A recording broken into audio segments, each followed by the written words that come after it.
Welcome to our channel. இந்த வீடியோவில் Madras high court எக்ஸாமுக்கு வரக்கூடிய part B general studies questions பற்றி தான் பார்க்க போகிறோம். இந்த சேனலுக்கு புதுசுனா சப்ஸ்கிரைப் பண்ணி வச்சுக்காங்க. இப்போ நம்ம வீடியோக்குள்ளே போகலாம். உலக புவி நாள் ஏப்ரல் 22 தான் பார்த்தீங்கன்னா உலக புவி நாள். ஏன்னா உங்களுக்கு ஜென்ரலாக இந்த மாதிரி காற்று தினம், சுற்றுச்சூழல் தினம், உலக புவி நாள் இதெல்லாம் தான் கேட்குறாங்க. நோட் பண்ணிக்காங்க. மாமழை போற்றதும் என்ற வரியை கூறியவர். மாமழை போற்றதும் இது யாரோடதுன்னு பார்த்தீங்கன்னா இளங்கோவடிகள்.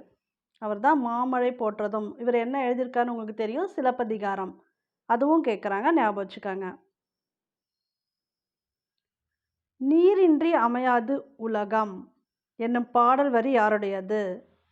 நீரின்றி அமையாது உலகு, இது யாருன்னா திருவள்ளுவர். உலக சுற்றுச்சூழல் தினம் இதுவும் எல்லாருக்குமே தெரிஞ்சது தான், ஜூன் 5. பசுமை குடில் வாயு. பசுமை குடில் வாயுனா முக்கியமாக இந்த க்ரீன் ஹவுஸ் கேஸ் எதுன்னு கேட்குறாங்க, அடிக்கடி கேட்குறாங்க. Carbon di oxide. நான் உங்களுக்கு ஆன்சர் கீழே மறைச்சு தான் வச்சுருக்கேன், ஏன்னா சப்போஸ் நீங்கள் கெஸ் பண்ணுறதுக்கு ஒரு டைம் கிடைக்கும்னு. Carbon di oxide.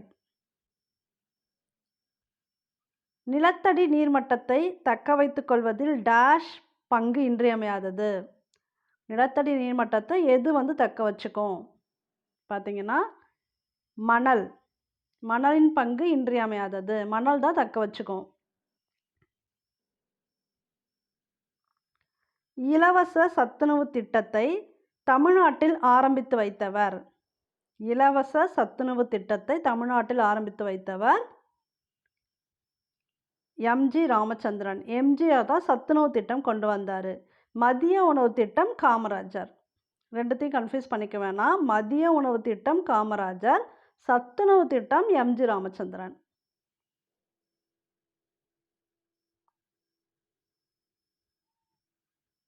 தனித்தமிழ் இயக்க தந்தை என அழைக்கப்பட்டவர் யார்?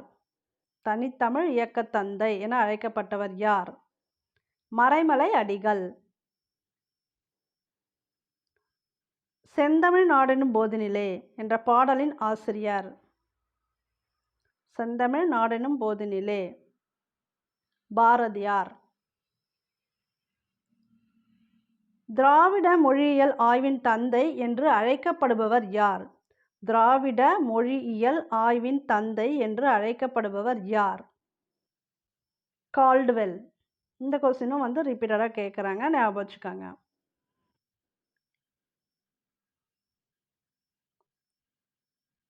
ஒரு வகுப்பில் உள்ள மாணவ மணிகளின் விகிதம் 4:5. மாணவர்களின் எண்ணிக்கை 20 எனில் மாணவிகளின் எண்ணிக்கை எவ்வளவு? 4:5 கொடுத்துருக்காங்க. ஸோ இப்போ உங்களுக்கு மாணவர்களுக்கு 20 கொடுத்துட்டாங்க. மாணவிகள் எவ்வளோ வருவாங்கன்னு பார்த்தீங்கன்னா 25 மாணவிகள். 4 5 20, 5 5 25. அப்படியே அந்த விகிதம் பார்த்தீங்கன்னா 25 மாணவிகள். pH மதிப்பு 7ஐ விட அதிகமாக இருந்தால் அக்கரைசல். pH 11, 7 விட 7 to 14, அதாவது 7 விட இன்க்ரீஸாக இருந்துச்சுன்னா அது என்னன்னு கேட்டிருக்காங்க. காரத்தன்மை உடையது, அது பேஸு. அதுவே 7க்கு கீழே இருந்ததுன்னா அமிலத்தன்மை, ஆசிடு. 7 இருந்துச்சுன்னா நடுநிலை, நியூட்ரல்.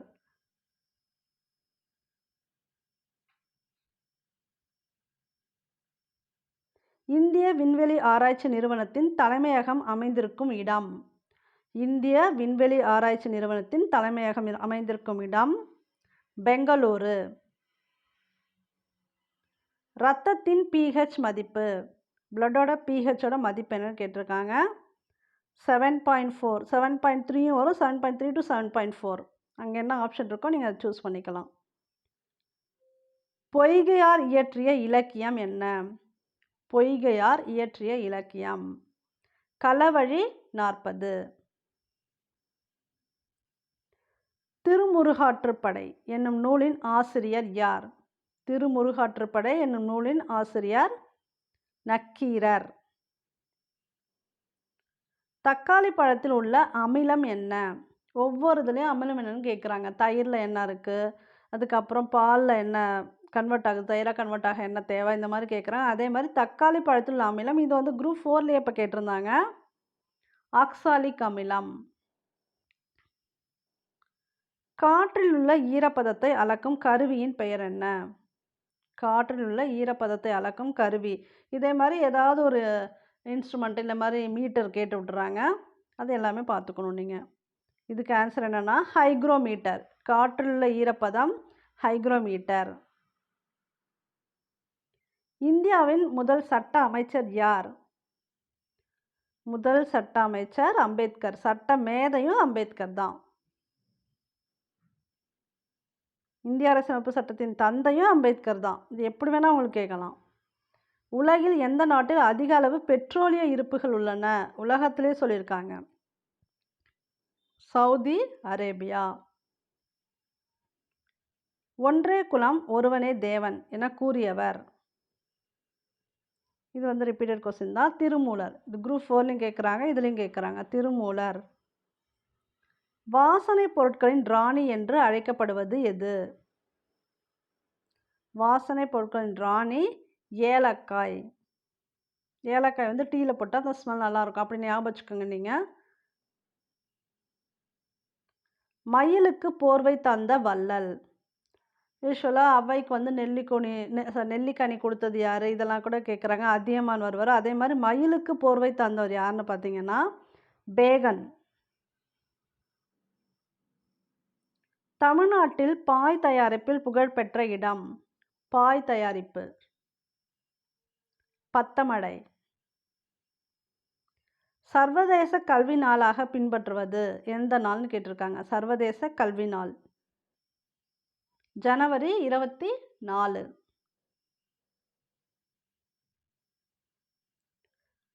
அணி இலக்கணத்தை விரிவாகவும் விளக்கமாகவும் எடுத்து இயம்பும் இலக்கண நூல் எது? அணி இலக்கணத்தை விரிவாகவும் விளக்கமாகவும் எடுத்து இயம்பும் இலக்கண நூல் எது? இலக்கண நூல் பார்த்தீங்கன்னா தண்டி அலங்காரம். என் கடன் பணி செய்து கிடப்பதே என்று கூறியவர்? திருநாவுக்கரசர். தமிழ்நாட்டில் முக்கடல்களும் சந்திக்கும் இடம். 3 கடலும் எங்கே சந்திக்குது? கன்னியாகுமரி. வானவில்லில் காணப்படும் நிறங்களின் எண்ணிக்கை எத்தனை? இது ரொம்ப பேசிக்கான கொஸ்டின் தான் நீங்கள் நினைக்கலாம். பட் இந்த மாதிரி பேசிக் கொஸ்டினும் கேட்குறாங்க. மொத்தம் வந்து நிறங்கள் 7. அதில் இருக்க நடுவில் இருக்க கலர் என்னன்னு கூட கேட்குறாங்க.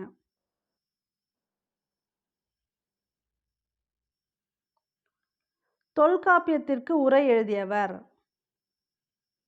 இளம்பூரணார். தொல்காப்பியத்திற்கு உரை எழுதியவர் இளம்பூரணார். கருப்பு நிற மட்பாண்டங்கள் கிடைக்கும் மாவட்டம் எது? எங்கே கிடைக்குன்னு பார்த்தீங்கன்னா திருநெல்வேலி. இளைஞர் தினம் யாருடன் தொடர்புடையது? ஒருத்தரோட பர்த்டேவை தான் நம்ம வந்து இளைஞர் தினமாக கொண்டாடுவோம். அது யாருன்னா விவேகானந்தர். பழைய காலத்தில் தகடூர் என்று அழைக்கப்பட்ட பகுதியின் இன்றைய பெயர் என்ன? தகடூர் வந்து இப்போ தர்மபுரி. பாம்பன் பாலம் அமைந்துள்ள மாவட்டம் எது? ராமநாதபுரம் மாவட்டம். ராபிஸ் நோய் உண்டாவதற்கு காரணம்? ராபிஸ் சொல்கிறோம் இல்லையா இங்கிலீஷில், அந்த நோய் உண்டாவதற்கு காரணம் என்னென்னா நாய்க்கடி. கடற்கரை கோவிலும் குகை கோவிலும் காணப்படும் இடம் எது? மாமல்லபுரம். சாலையில் செல் என்பதற்கான எச்சரிக்கை விளக்கு எது? ஏற்கனவே போட்ட வீடியோவில் நான் உங்களுக்கு எல்லாமே சொல்லியிருக்கேன். இது பேசிக் தான், உங்களுக்கே தெரியும். போலாங்கிறது என்ன சிக்னல்னா பச்சை விளக்கு. ரெட்டுனா நிற்கணும், எல்லோனா தயாராகணும், பச்சை வந்து போலான்றதுக்கு சிக்னல். ஓமை கவிஞர் என அழைக்கப்படுபவர் யார்? ஓமை கவிஞர் யாருன்னு பார்த்தீங்கன்னா சுரதா.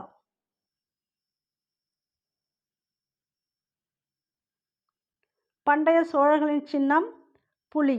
இது காமன் கொஸ்டின், எல்லாருக்குமே தெரியும். முசிறி யாருடைய துறைமுகம்? இதில் சேர சோழ பாண்டியர் இருக்காங்க இல்லையா, 3 பேருக்கும் துறைமுகம் எது, தலைநகரம் எதுன்னு பார்த்து வச்சுக்கோங்க. இப்போ முசிறி யாருடைய துறைமுகம்னா சேர அரசர்களோடது. சேரர்களோடது முசிறி துறைமுகம். உறையூர் யாருடைய தலைநகரம்? சோழர்களோட தலைநகரம். உறையூர் சோழர்கள் தலைநகரம். சோழர்களின் துறைமுகம் எது? துறைமுகம் பார்த்தீங்கன்னா காவிரி பூம்பட்டினம், பூம்புகார். அதுதான் இப்போ காவிரி பூம்பட்டினம் அப்போ அழைக்கப்பட்டது. வஞ்சி யாருடைய தலைநகரம்? அது யாருன்னு பார்த்தீங்கன்னா சேரரசர்களது. இப்போ தலைநகரம் சேரர்களுக்கு என்ன? வஞ்சி. அதே மாதிரி துறைமுகம் பார்த்தீங்கன்னா முசிறி. அப்போ சோழர்களுக்கு துறைமுகம் காவிரி பூம்பட்டினம், தலைநகரம் பார்த்தீங்கன்னா உறையூர். இது ஞாபகம் வச்சுக்கோங்க. உடலில் ரத்தம் பாயாத பகுதி கருவிழி. ஒரு வருடத்தில் எத்தனை நாட்கள்? இதுவும் பேசிக் தான், அதனால தெரிஞ்சுக்கலாம். 365 நாட்கள். இது லீஃப் இயரில் சேராது, ஜென்ரலா. இந்தியாவின் தேசிய பறவையின் பெயர்? மயில். இந்தியாவின் தேசிய பாடல் எது? வந்தே மாதரம். சூரிய குடும்பத்தின் மிகப்பெரிய கோளின் பெயர்? வியாழன். உலகின் கூரை என்று அழைக்கப்படும் பகுதி, இடம் என்னன்னு பார்த்தீங்கன்னா திபெத். இந்தியாவின் முதல் பெண் பிரதமர் யார்? இந்திரா காந்தி. இந்த வீடியோ பிடிச்சிருந்தா லைக் பண்ணுங்கள், ஷேர் பண்ணுங்கள், கமெண்ட் பண்ணுங்கள். இந்த சேனலுக்கு புதுசுனா சப்ஸ்கிரைப் பண்ணி வச்சுக்கோங்க. பெல் ஐக்கானும் கிளிக் பண்ணி வச்சுக்கோங்க. அப்பப்போ போகிற வீடியோ அப்போ தான் உங்களுக்கு ரீச் ஆகும். தேங்க்யூ ஃபார் வாட்சிங். All the best for your examination.